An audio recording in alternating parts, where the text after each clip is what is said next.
Yep. Help him jump, keep him a bit busy behind sort of thing. Yeah, give him a bit of room.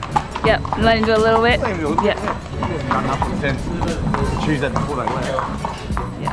All right, Bailey, I know that we're here to talk about Antino, but firstly I want to talk about you and your career. You've gone from star Queensland apprentice to now right-hand man for the state's premier trainer. It's quite a trajectory for your career. Yeah, obviously I had a pretty successful riding career and then weight got the better of me. So next transition, this was the obvious transition and I was happy to sort of chill out for a couple of years till I found out what I wanted to do. So really enjoying it at the moment.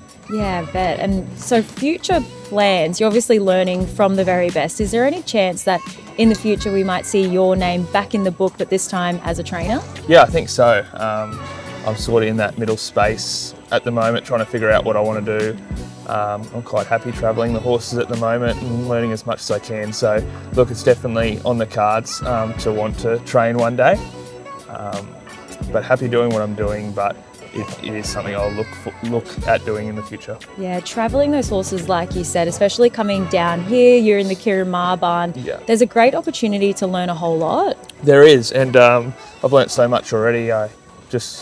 The opportunity this horse has given me. I got to go to Hong Kong with him, and also just being here at Kieran Stables, you learn so much and it opens your eyes. So I'm very fortunate.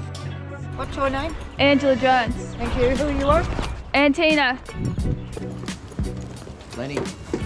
Yep, gotcha. Thanks. On to you. Thank you.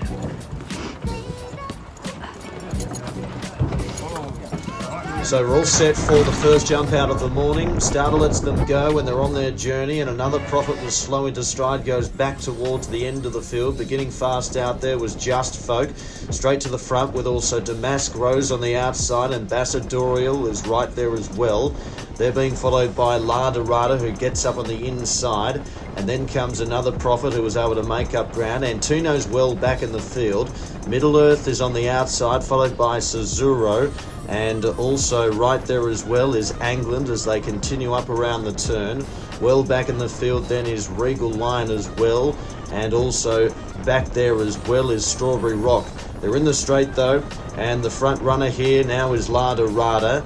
Then comes Ambassadorial, who's back along the inside, and Just Folk sweeping up on the outside. So Just Folk has taken the lead from La Dorada on the inside, who whacks away, but it's Just Folk coming clear now up towards the line and is going on to win the first jump out by a length and a half. On La Dorada, Cesuro was up there for third, I'd say. And then came on the outside. Tony, we're here at Cranbourne this morning, following on with the Antino Affect in the road to the Cox Plate. He had a quiet jump out this morning? Yeah, he did. Pretty standard for him, really. Anne's riding first time for her around Cranbourne. I think he was a bit more at home than what she was. So he's jumped out quite well. He stepped away from the barriers quite good. He drifted back worse in midfield. He's not a lover of being tight underneath horses, but he's ran through the line really, really well. Pulled up good in the wind. So his fitness is, I think, right where it needs to be. Perfect, and he heads to the Memsie on the 30th. So what does the next 12 days look for him? So the rest of this week will be just about just getting him over the jump out, which shouldn't take much because it wasn't a very hard jump out for him today, which is standard. He'll do a bit of work with one of Kieran's either next Monday or Tuesday. I'll have a bit of a look at him later in the week on Friday and make a plan which day we decide to go. So he'll stretch his legs probably one more time and then off to Caulfield. Perfect. We also have Zerastro jumping out this morning. Where's he heading to, the Spring Carnival? He heads to a Group 3 1100 on the same day, and then from there I've got a few different options for him. I'll work out what I think after the 1100. He's got soft ground here this morning, which is not his favoured ground. I'm sure he'll jump out well. Perfect. Thank you.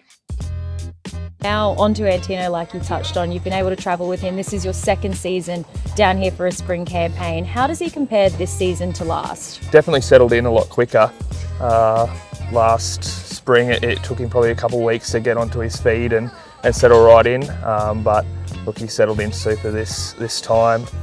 Travelled down a treat and he jumped out quite well for him this morning, so all roads lead to the Memsie. Yeah. Absolutely, and he's a little bit of a quirky horse. Is there anything that someone might be curious to know about Antino? He spooks, he can whip around very quickly, but most of the time he's quite placid and gentle. You just got to be aware of his quirks, and look, he's once he trusts you, it's all smooth sailing. Yeah. Well, hopefully it is smooth sailing as we go on towards the Cox Plate. Thank you so much for your time. Thanks, Bella.